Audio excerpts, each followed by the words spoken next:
Omuganda nga bw'agamba nti ennaku z'omubbi zibaana. I promise you. Finally, yabbye sente ya Kadama akwatiddwa Bukolokolo. Banange nsaba buyambi bwammwe nina Guy. Bwe mbadde mpeereza sente zange abadde boyfriend wange tumaze omwaka mulamba. Mbadde muweereza sente zange ziringa milioni 15. Nakomyewo ggulo bantisse na butisi. Era bwe nakomyewo Moses Pickup ye yampikinze ku kisaawe. Namugamba Moses mfunira wengenda okusula Guy amasimu tagakwata. Ayitibwa Shaban Selector akake kawedde mudda bukyanga anyaga nno yosi yasoose okubbibwa mu nsonga bwe ziti Shaban akikozeeko abakyala betutegeddeko nga basatu balambirira nga bagamba nti Shaban ono mubbi abbira ddala Bakadama nkusaba no sookolekenge ekifaananyi kye kisooke kibune ensi olw'ensonga nti ate ebyaddala Bakadama mulina okubanga mwebereramu. Ono akwatiddwa olunaku olwaleero era nagombebwamu obwala wabula bwe bamusanze simanyi oba akasente alinamu nenjagala be byonna nga bibadde byonna abantu bibogera ono abadde mubbi kungwe ulira obujulizi ate obumuweereddwa. Abatatu ka boyfriend yo. Oli boyfriend yo. Wanji?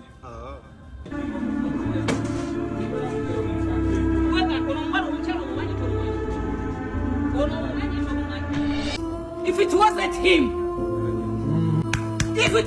him. Ayaga ngenze Maria. Ennaku z'omubbi zibaana. Selector Shabani bamaze ne bamukwata. Bannaye muliyo mutya ndabye omwana ow'obuwala kuno ng'akaaba nti Selector Shabani yatutta akasente ke milioni 15. Mukyala abadde mukulukulu kale yadde tubayita bawala naye abadde mukyala nga mukulukulu n'agamba nti bamubbye naye baana mmwe ab'obuwala tubadde tusabwe mufuna abalenzi mu batulage ffe kuno ku social media tuluddeko oyo Selector Shabani ffe tumulabye emirundi egiwera nga abaana abawala wano bakaaba nti abatutteko akasente kaabwe naye simuwulira Selector Shabani ffe tumumanyi tuluddeko ku internet kuno tumulabye ayinako n'omuyimbi gwe nalaba naye agamba awo nti Selector Shabani yonna gy'oli kagobako naye nga abaana ab'obuwala mulekerawo okukuta n'abalenzi mubapositinga abalenzi wano tubabuulire nti abalenzi bemukukuta nabo tubamanyi kuno ffe batuweereza mu inbox nti Selector Shabani kyankoze waliwo ne gwe yatwalako akasimu wano ndi naye jangu abantu bakulabe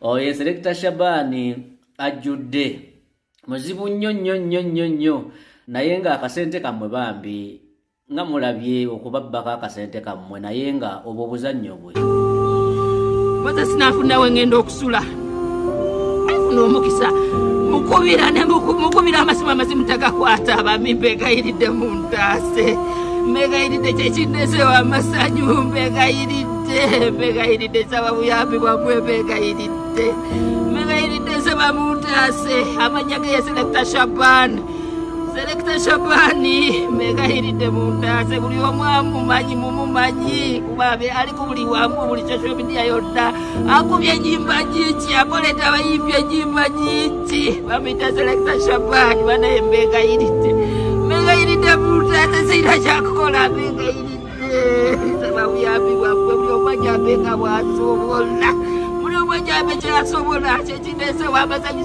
sirina wadde siriki ekikumi mbegayiridde Selector Shabani confirmed akwatiddwa naye asoose kwewakana nti teyabbye ensawo ate naye ate ensawo bamusanze nayo confirmed akwatiddwa omukyalo oyo nze namuvuze ekire kyakesezza nga 15 yazze n'ennyonyi ya Qatar Airways era naŋŋamba Moses ogenda kunfunirawo okusula of course mubimanyi ebyo ebya accommodation tubikolako bulungi nnyo naye tukufunirewo okusula nga wali safe bulungi for affordable prices kakati naye yabadde ayogera n'omusajja baby ntuuse wano kati maze okufunawo okusula biki bla nga bwe mubimanyi abaagalana naye Omuselekta Shabani nasalawo ndowooza okukola bw'atyo okudisappearinga ng'amaze okulya ssente z'omukyala miliyoni 15 naye confirmed akwatiddwa naye asoose byewakana wuuyo. Maria mukadde wange naawe olabika onoonya tujjamize. Gwe walinnyo ennyonyi n'otuuka ku gurawundi omusajja we abadde akubba ssente n'akubula.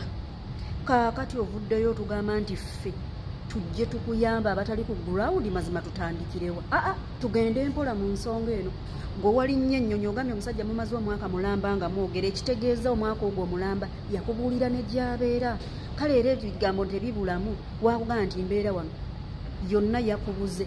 Ffe abakyali ebunaayi tujje tukunoonyeze Selekita Shabani. Baanamu ate nammwe mujooga mumulimba. Nze ebigambo bimotivatinga bakadama byanzigwako abaana abo tebawulira ku mputtu kwe batudde.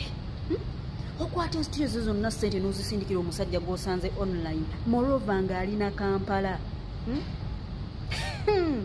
Kansirika ebigambo byange bitono.